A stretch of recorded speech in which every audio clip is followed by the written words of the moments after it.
오늘 또 그대의 최고의 날입니다. 임은미 선교사 묵상입니다. 2025년 10월 29일 수요일 최고의 날.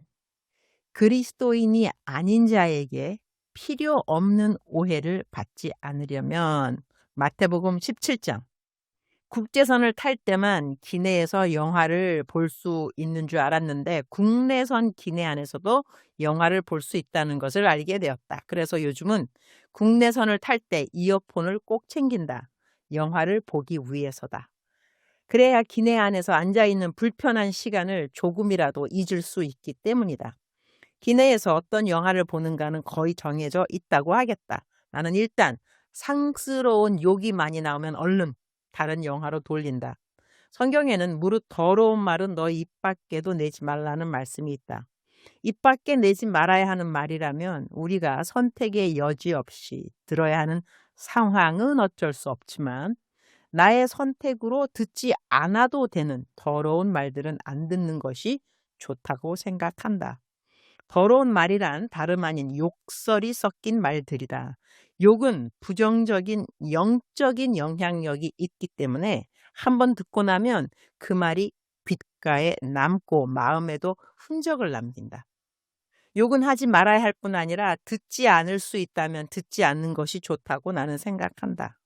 어제 기내에서 본 영화는 안중근 독립투사 이야기를 담은 하얼빈이라는 영화였다. 안중근 투사는 대한제국의 독립운동가이자 의사이다. 여기 의사라는 말은 오를 의를 썼더라고요. 1909년 10월 26일 중국 하얼빈역에서 조선 침략의 주범이었던 이토 히로부미를 사살했다. 체포된 후 일본 법정에서 당당히 자신의 행동을 변호하며 나라를 위해 목숨을 바치는 것은 인간으로서 마땅한 일이라고 말했다. 그 영화에는 성경의 이야기처럼 느껴지는 대사들도 있었다.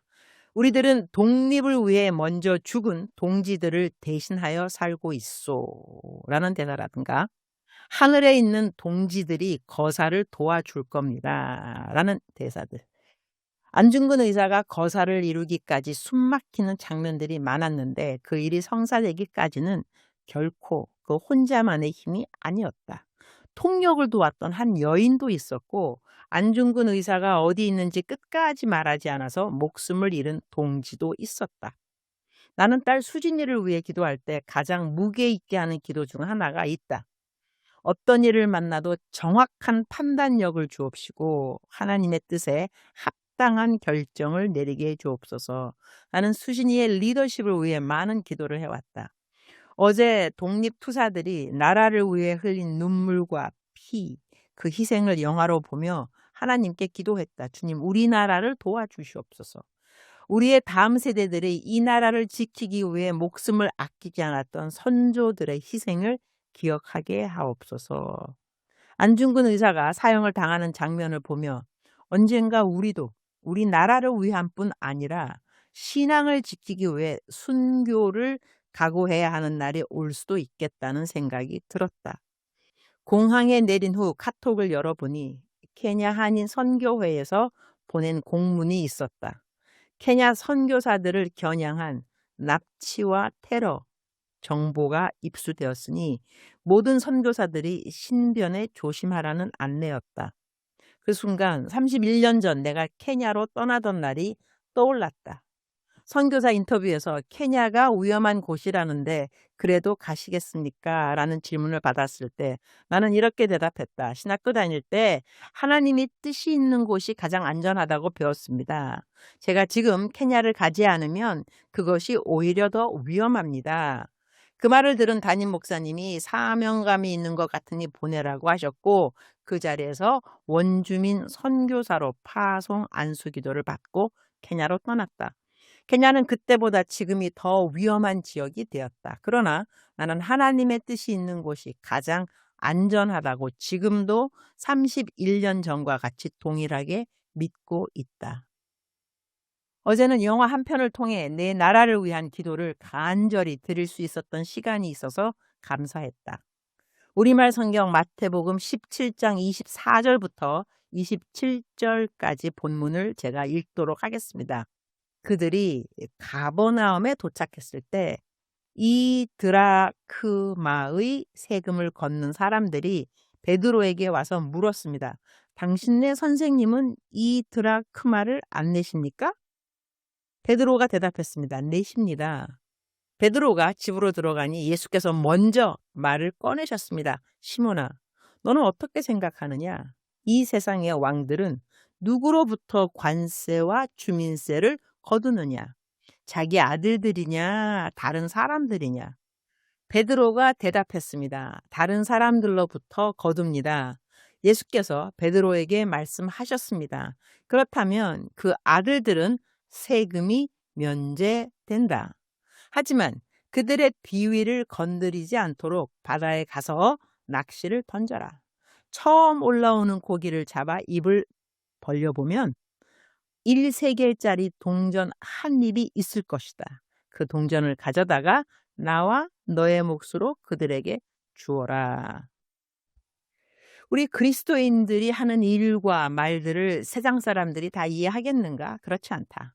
모두에게 이해받을 수 없는 일들에 대해서 우리말 성경 번역에서는 비위를 건드리지 않도록 하라고 되어 있지만 다른 번역에서는 오해를 사지 않도록 하라는 말로 표현되어 있다. 예수님을 믿지 않는 사람들이 우리 그리스도인들을 보며 오해할 만한 일들은 어떤 것들일까? 성경은 우리에게 비둘기처럼 순진하고 뱀처럼 지혜로우라고도 하셨다. 우리가 성경 이야기를 언제 어떻게 전하면 좋을까? 성경의 진리를 이해하지 못하는 사람들에게 우리는 어떻게 행동하고 어떤 말을 언제 어떻게 해야 할까? 주님, 오늘 또 최고의 날입니다. 세상 사람들이 생각하는 것을 우리 그리스도인들이 동일하게 믿고 동의해야 할 필요는 없습니다. 그러나 그들이 이해하지 못하는 율법적인 말과 태도를 그들에게 강요하는 것은 지혜가 아닐 수 있습니다.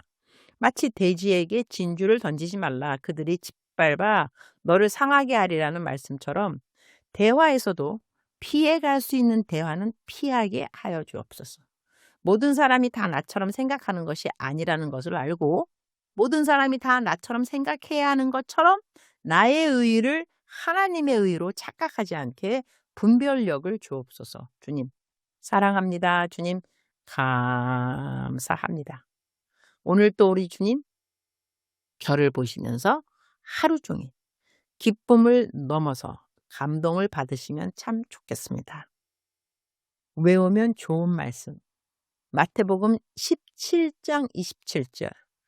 외우면 좋은 말씀은 개역 한글로 옮겼습니다. 그러나 우리가 저희로 오해케 하지 않기 위하여 내가 바다에 가서 낚시를 던져 먼저 오르는 고기를 가져 입을 열면 돈 한 세개를 얻을 것이니 가져다가 나와 너를 위하여 주라 하시니라. 사랑하는 그대여, 사랑하는 그대여 출석 부르고 있습니다. 대답하셨나요?